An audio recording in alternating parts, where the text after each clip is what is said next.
حضرت ابن سیرین رحمۃ اللہ تعالی علیہ نے فرمایا ہے کہ پیغمبران علیہ السلام 3 قسم پہ ہیں۔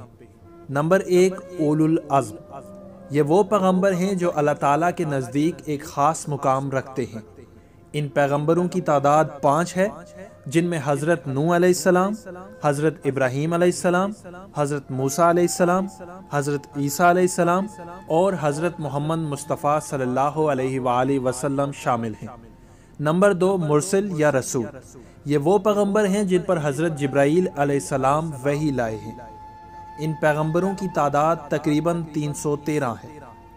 نمبر 3 نبی، یہ وہ پیغمبر ہیں جن پہ حضرت جبرائیل علیہ السلام نازل نہیں ہوئے۔ اگر کوئی شخص اولو العزم پیغمبر کو خواب میں دیکھے تو دلیل ہے کہ عزت اور جلال پائے گا، اور اگر کوئی شخص مرسل کو خواب میں دیکھے تو دلیل ہے کہ دشمن پر فتح پائے گا، اور اگر اس موضع والے غم و اندوہ اور سختی میں ہیں تو خیر اور صلاح دیکھیں گے، اور اگر پیغمبروں کو نقل مکانی کرتے دیکھے اور اس موضع پر بددعا کرتے دیکھے تو دلیل ہے کہ اس موضع پر حق تعالیٰ کی طرف سے بلائے عظیم ہے۔